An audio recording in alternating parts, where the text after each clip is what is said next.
नाज़रीन, इस वक्त मैं मौजूद हूँ एमर्सन यूनिवर्सिटी में, जहाँ पर इस वक्त उन लोगों को तरबियत दी जा रही है जो बोल नहीं सकते, सुन नहीं सकते। वो किस तरह से शहद की मक्खियाँ पाल सकते हैं, उनकी तरबियत कर सकते हैं और उनसे शहद हासिल कर सकते हैं। हमारे साथ यहाँ पर जो इनको तरबियत दे रहे हैं वो मौजूद हैं, उनसे जानते हैं कि किस तरह से ये तरबियत दे रहे हैं। Himalayan wellness company private limited Descon की तरफ से हम आए हुए हैं। तो बेसिकली ये इस प्रोजेक्ट को गिज़ ने, जो जर्मनी के NGO से, उन्होंने फंड किया हुआ है और हमारी कंपनी हिमालयन वेलनेस कंपनी इसको कंसल्टेंसी सर्विसेज प्रोवाइड कर रही है। बेसिकली ये हमारा 12 दिनों की ट्रेनिंग है। ये हमारा दूसरा फेज़ है। जो बोल नहीं सकते, सुन नहीं सकते, उसके लिए हमने प्रॉपर जो एक लैंग्वेज इंटरप्रेटर होता है, प्रॉपर वो रखी हुई एक मैडम है, तो वो उनको बाय साइन के थ्रू समझाती हैं। और बाकी जो फिजिकली डिसेबल है वो चेयर के थ्रू यहाँ पे आती है। तो ये ट्रेनिंग भी हमारी 12 दिनों की है और उसमें हम इनको समझाते हैं कि यहाँ प्रेजेंटेशंस होती हैं यहाँ पे, और उसके अलावा हमारी फील्ड की एक्टिविटीज़ होती है। हमारी ये ट्रेनिंग 12 दिनों की है और ये सुबह 9 बजे से लेकर शाम 4 बजे तक जो है ट्रेनिंग होती है। और इसमें हमारी यही कोशिश होती है कि ज़्यादा से ज़्यादा हम उनको प्रैक्टिकल काम सिखाएं और उनको मक्खियों के पास ले जाएं, ताकि ये मक्खियों से डरे नहीं। अगर मक्खियों से डरेंगे नहीं तो तभी ये काम कर सकेंगे। तो ज़्यादा हर जो हमारे ट्रेनिंग्स हैं, अब यहाँ पे टोटल 30 ट्रेनिंग्स हैं, उसमें से 15 जो है वो स्पेशल पर्सन्स हैं और 15 जो है वो यूरोपियन रिटर्नीज़ हैं। तो हर किसी को हम बॉक्स के पास लेके जाते हैं और पूरी जितनी भी उसमें जो सबसे बेसिक चीज़ होती है कि उसमें वो पहचान होती है कि उसमें इस डब्बे में मलका कौन सी है, इसमें वो वर्कर कौन सा है, ड्रोन कौन सा है, और कच्चा शहद कैसे होता है, पक्का शहद कैसे होता है, और शहद हमने कम निकालना है। और उसके अलावा सीजनल मैनेजमेंट होती है कि हमने गर्मियों में मक्खियों को किस तरह पालना है, क्योंकि मुल्तान का जो रीजन है ये बेसिकली बहुत गर्म इलाका है। तो इसमें यह होता है कि मक्खियाँ गर्म इलाकों में सर्वाइव नहीं कर पा रही होती हैं। तो उस सीज़न में आपने किस तरह मैनेजमेंट करनी होती है, पानी का खास तौर पर ख्याल, और क्या क्या चीज़ें देनी होती है, तो सारा प्रैक्टिकल हम इनको समझाते हैं। अच्छा, हमारे साथ एक और ट्रेनर भी मौजूद हैं, इनसे जानते हैं। सर, आप हमें प्लीज़ यहाँ कर बताएं कि किस तरह से हम शहद को जज कर सकते हैं कि कौन सा शहद बेहतर है, कौन सा भी कच्चा है। शहद का मायार और शहद की अक़साम के लिहाज से ये है कि जिस फूल से शहद आएगा उसी की ही खुशबू, रंग, तासीर और जायका आएगा। तो पाकिस्तान में 18 से 20 किस्म के शहद पाए जाते हैं और जिस फूल से शहद आता है हम उसी के नाम से उसको जानते हैं और उसी की उसमें तासीर होती है। ज़्यादा किस फूल का शहद इस वक्त मुल्तान में मिलता है? मुल्तान में हमारे पास बेरी का शहद भी है और टाली का शहद भी है, जिसको हम दिलबरगिया सिसु बोलते हैं। हमारे पास जो है यूकलिप्टस सफ़ेदे का शहद भी है, मस्टर्ड का शहद भी है, सनफ्लावर का शहद भी है। तो हमारे पास 8 से 9 वेरिएंट्स यहाँ पे मिलते हैं। फ़ायदेमंद कौन सा ज़्यादा शहद है? वैसे तो हम ये फ़ायदेमंद की बात करी जाए तो इसमें जो है ना, जिस शहद में ग्लूकोज थोड़ा होता है, मिसाल के तौर पर बेरी का शहद है, तो वो ज़्यादा आपके लिए फ़ायदेमंद है। उसमें शुगर पेशेंट भी वो यूज़ कर सकते हैं। सर, हम शहद के कलर से कैसे जज करें ये फ़्लावर फूल का, फल का शहद है? देखिए, जिस फूल से शहद आता है उसी की, जिस तरह मैंने पहले बात की है, उसमें रंग और तासीर होती है। मिसाल को बेरी का शहद है, उसमें उसका कलर थोड़ा डार्क होता है। अकेशिया फुलाई का शहद है, कीकर का शहद है, उसका लाइट होता है कलर। इस तरह मस्टर्ड का शहद है, उसका कलर भी लाइट होता है।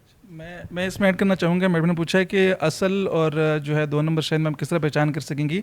तो पाकिस्तान में बल्कि हम इसको बड़ा अवेयर कर रहे हैं कि लोग कहते हैं कि जो शहद जम जाता है ना वो 2 नंबर होता है। तो ऐसा नहीं होता। शहद का जमना एक कुदरती अमल है। इसका जमना उस पर डिपेंड करता है कि वो फूलों से आता है। फूलों से ग्लूकोज, फ्रुक्टोज एक रस आता है। जिस शहद में ग्लूकोज की मिकदार ज़्यादा होती है वो जल्दी जम जाता है, और जिस शहद में फ्रुक्टोज की मिकदार कम ज़्यादा होती है वो कम जमता है। पाकिस्तान में तमाम शहद जमते हैं सिवाय बेरी के और रूबीनिया के। अच्छा सर, क्या शहद दानेदार भी होता है? बिल्कुल, वो क्रिस्टल्स बन जाते हैं उनके। अच्छा, यानी हमें लगता है शायद वो चीनी पिघलाई हुई है और जो जम गया तो वो दानेदार हो गया। बिल्कुल ऐसा नहीं है। बिल्कुल जो आपको जमा हुआ शहद मिले, आप समझे कि वो 1 नंबर है। इस वक्त हमारे साथ ट्रेनर भी मौजूद हैं जो उन लोगों को इस वक्त समझा रही हैं कि क्या पढ़ाया जा रहा है, क्या बोला जा रहा है, और इशारों के ज़रिए समझाया जाता है, क्योंकि जो बोल और सुन नहीं सकते वो इस तरह की ज़बान समझ जाते हैं। अस्सलाम वालेकुम। वालेकुम सलाम। कैसी हैं आप? बिल्कुल ठीक, आप बताएं। मैं बिल्कुल ठीक। अच्छा, आप ये स्टूडेंट्स को कैसे समझाती हैं? मैंने देखा है अक्सर एक ही उंगली से ऐसे सारों से इतनी सारी बातें कैसे समझा देती हैं, मुझे ज़रा बताएं। एक्चुअली एक एक्सपीरियंस होता है और आपकी एक लाइफ का पार्ट होता है ये, तो आपको रोज़ कुछ ना कुछ नया सीखने का मौका मिलता रहता है इनसे, और चीज़ें चेंज होती रहती हैं, साइंस चेंज होते रहते हैं। तो ये आपकी डिपेंड करता है कि आप कितने कैपेबल हैं और आप कितना पिकअप कर रहे हैं और आप इनकी सोसाइटी में कितना जा रहे हैं, तो ये आप पे डिपेंड। अच्छा वर्दा, किस तरह से मतलब इस वक्त जो ट्रेनिंग दी जा रही है ये कितना मुस्तफ़ीद हो रहे हैं, कितनी समझ आ रही है? एक्चुअली ज़्यादातर इनका जो सा साइंस यहाँ पे मैं करती हूँ वो इनको माइंड में रहते हैं। फिर जब ये प्रैक्टिकल फील्ड में जाके करते हैं तो वो ज़्यादा इनके लिए पिकअप करने के लिए ज़्यादा इनके लिए नेसेसरी होता है कि हम क्या करें, क्योंकि साइंस एक बात होती है, इनकी ना एक्चुअली स्लो लर्नर्स हैं। ठीक है, हमारी लर्निंग स्ट्रॉन्ग होती है, हम समझ सकते हैं, हम सुन सकते हैं, हमारे देन में रह जाता है। तो इनके नहीं रह पाता, तो फिर ये अपने पास एक स्टोर करते हैं, फिर हम जब इनको प्रैक्टिकल दिखाते हैं वो चीज़ इनके पास ज़्यादा रहती है। तो कैसा रिस्पॉन्स है इस ट्रेनिंग का? माशाल्लाह से पिछली दफ़ा भी मेरे पास मेरे हाल से 5 ट्रेनीज़ थी मेरे साथ डेफ, और वो अपना काम कर रही हैं। एक्चुअली उनका ग्रुप है और वो काम काफ़ी अच्छे से कर रही हैं, अपना हैनी सेल आउट कर रही हैं और सारा काम अपना मैनेज कर रही हैं। माशाल्लाह मुझे बहुत खुशी है उनको देख के। ये सारी मैनेजमेंट्स हमने इनको बताई हैं, और इसी के साथ जो है ना शहद किस तरह निकालना है, वो एक्सट्रैक्शन का प्रोसेस सारा इनको करके दिखाया है। लेबलिंग किस तरह करनी है वो हमने इनको करके दिखाया है। तो ये आप देख सकते हैं, यहाँ से पकड़ें। हाँ, तो ये देखिए जी, हमारे पास जो है ना आपको वर्कर बीज नज़र आ रही हैं। ये आपको सारी वर्कर बीज, ये काम करने वाली मक्खी है। एक हाथ से आपके लिए थोड़ा मुश्किल होगा, ये मुझे पकड़ लेंगी।